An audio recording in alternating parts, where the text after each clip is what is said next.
ஒரு எக்ஸாம்ல இன்னைக்கு ஒரு 20 லட்சம் பேர் எழுதின ஒரு பரீட்சையை ரத்து செய்யுங்கன்னு போராடுறது ஒரு பெரிய விஷயம் இல்லை. ஆனால் போராடும் போது அதுல எவ்வளவு வரி பணம் செலவாயிருக்கும், நீங்க கட்டின ஃபீஸ் செலவாயிருக்கும். இதனால தேர்வாணையத்தினுடைய நம்பிக்கையை இழந்து மறுபடியும் அந்த தேர்வாணையத்துல எந்த நம்பிக்கையை உட்படுத்தி நம்ம படிச்சிட முடியும்? நீங்க யோசிச்சு பாருங்க, உங்க மனசாட்சியை தொட்டு சொல்லுங்க. இல்லையா? 20 லட்சம் பேர் எழுதுன அப்படி நம்ம போராடினா எதுக்கு தெரியுமா போராடிக்கணும்? குரூப் 2A கொஸ்டின் பேப்பர் அன்இக்குவலா வந்தது பாருங்க, அப்பவே போராடி இருக்கணும். போராடலையே. அன்னைக்கு எவ்வளவு பேர் மெயின்ஸ் எழுதி பாதிக்கப்பட்டாங்க தெரியுமா? Group 2A mains Tamil question டக்குன்னு ஸ்டாண்டர்ட் ஆகி இங்கிலீஷ் ஈஸி ஆயிடுச்சு. அதுல மெயின்ஸ் எழுதின எத்தனை பேர் கண்ணீர் வடிச்சாங்க தெரியுமா? அவங்களாம் இப்ப இந்த குரூப் 4 எழுதி அழுதுட்டு இருக்காங்க தெரியுமா? அன்னைக்கே நம்ம குரல் கொடுத்திருக்கணும். குரூப் 4க்கு இங்கிலீஷ் இல்லைன்னு சொன்னாங்க பாருங்க, அப்ப அந்த இங்கிலீஷ் மாணவர்களுக்காக நம்ம குரல் கொடுத்திருக்கணும். நமக்கு ஒரு தேவைன்னா மட்டும் குரல் கொடுக்கறதுல இருந்து மாறி இந்த சமூகத்துல எந்த ஒரு நல்லது கெட்டதுனாலும் குரல் கொடுக்கக்கூடிய பக்குவம் உள்ளவங்களா வரணும். அன்னைக்கு ஒரு பையன் ரோட்ல ஒரு ஆக்சிடென்ட் ஆயிடுச்சு சார், நான் அப்படியே பார்த்துட்டு வந்துட்டேங்க.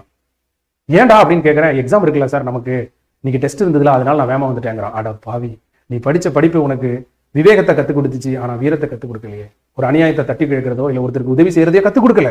ஏன்னா பரீட்சை இருக்கு ஜூலை மாசம், நம்ம வேற எதிரையாவது இன்வால்வ் ஆகக்கூடாது அப்படிங்கிற எண்ணம். அன்னைக்கு ஒரு பையனை பாக்குறேன், எங்க அம்மா உடம்பு சரியில்லை, ஆனால் நான் உட்காந்து ரூம்ல படிச்சுட்டு இருக்கேன், அப்படி படிச்சேங்க. அட பாவி, நாளைக்கு நீ படிச்சு ஜெயிச்சுட்டு போய் யாருக்காகடா போய் நிக்க போற?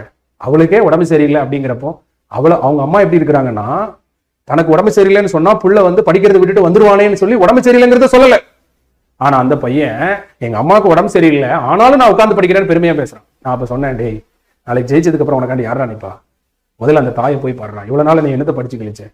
அப்பவே படிச்சிருக்க வேண்டியதானே. இப்ப அம்மாவுக்கு உடம்பு சரியில்லாத போது படிக்கிறத பெருமையா சொல்றியடா. முதல்ல போய் அந்த அம்மா பாருன்னா நைட்டோட நைட்டா தென்காசில இருந்து போய் நாமக்கல் அம்மாவை கூட்டு போய் மறுநாள் மதுரையில் ஆஸ்பத்திரியில காட்டி கொண்டு போய் விட்டுட்டு திருப்பி வந்தான்.